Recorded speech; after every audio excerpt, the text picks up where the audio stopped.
I just want to thank you for everyone who has tuned into this video. You might be slightly confused if you have watched any of my videos before. I have done a tutorial on this, but a couple things have changed and I thought that I'd update this video. When I worked as a barista, I often found pour overs and V60s incredibly confusing and very intimidating. I knew that a time would come where I couldn't just ask the barista standing next to me to make it, so I looked for the best recipe I could find at the time and landed on this one, the Tetsu Kasuya 4-6 method. So Tetsu Kasuya developed this recipe to win the 2016 World Brewers Cup Championship. It's kind of safe to say that this recipe is pretty decent. The reason I like this recipe so much is not only for nostalgic feels, but also because it produces incredibly good coffee and provides a great foundation for you to start learning and making pour over coffees. So we get to the point where we speak about the things that you might need. So you'll need a V60. I'd recommend getting a decanter if you can, but a simple cup or whatever might work as well. You'll need some delicious tasting coffee. Shout out to the plugs at Bluebird.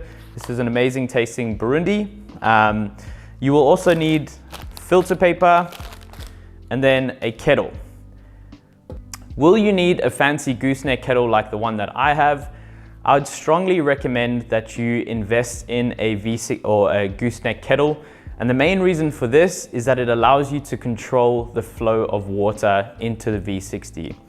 If you use a traditional kettle, you're just gonna get a whole bunch of water making contact with the coffee bed, and it's gonna result in a pretty uneven, kind of nasty extraction. When I first started brewing pour overs and V60s, I didn't really have the most amazing budget. I was on a barista wage. As you can imagine, that's not amazing. So I settled for the cheapest and most affordable gooseneck kettle that I could find. Unfortunately, at the moment, I do not have any Amazon affiliate codes, so I can't provide a discount, but I will link to a couple affordable options in the description of this video. Okay, so let's get into it. The core of this recipe is to break down the volume of water you're pouring into 40% and 60%. We'll pour the first 2 pours in 40% and the remaining pours in 60%. You can split that up however you like. I'd recommend that you don't pour more than 5 times in that little 60% window. And the first 40% you're pouring in 2 pours. As with my other tutorials, we can get into the nitty-gritty of how things are done, but I'll save that for a blog post and for those that are interested. This, as I've mentioned before, is intended for beginners who kind of want to get into pour overs and making V60s. Okay, so we'll be using a brew ratio of 1:15 for this recipe. If you don't understand or don't quite know what brew ratio is, that terminology is a little bit outside of what you currently understand. Check out my video, I'll link it somewhere over here, just on brew ratio and the fundamentals of brew ratio. So getting back into it, using a brew ratio of 1:15, this means that we will be dosing X amount of coffee, or in our case, we'll be dosing 16 grams of coffee and using about 240 mils of water. Okay, so apologies to those that don't like maths, because this is the part of the recipe where we'll be doing some very basic calculations. We'll be taking 40% of 240, the total amount of water that we're pouring, and we'll get 96 mils. So that means that in our first pour, we'll be pouring 96 mils. We'll let all of the water run through the coffee bed. And then again, for our second pour, we'll pour 96 mils as well. To make this recipe simple, for the last 60% of the recipe, we'll be pouring 1 big pour. The reason for that is I just want to make this as approachable and as easy to follow as possible. You can break that down into more pours, but for ease of use and I guess simplicity, we'll just be pouring that in 1 pour. Your objective is to finish this recipe within 2 minutes 30 to 3 minutes 30. So what grind size do you use? I'm using a Comandante and I like to use a grind size of between 24 and 27. If you're not using a Comandante and you're using another grinder, I'd grind what you usually grind for filter and aim to finish your recipe within 2 minutes 30 to 3 minutes 30. If you find that you're finishing before the 2 minutes 30 mark, I would recommend going slightly finer. And if you find that you're going well beyond the 3 minute 30 mark, I'd recommend going slightly coarser. If you don't have a grinder, getting pre-ground coffee is not the worst thing in the world. I just recommend that you try to use it within 2 weeks and try to seal it as best as you possibly can. Okay, so now that we've clarified all of that, let's get into actually making our coffee. First things first, we want to fold our filter paper. Now, we're gonna move on to grinding our coffee. So as I've mentioned to you before, between 24 to 27 clicks on the Comandante. We'll just quickly tear our scale first and dose 16 grams.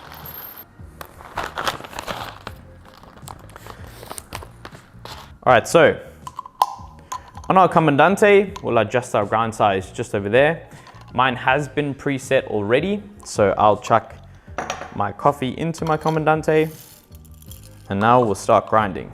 Okay, so whilst my kettle's boiling, I'll talk to you about water temperature. So I'm not gonna get into the nitty-gritty of this either.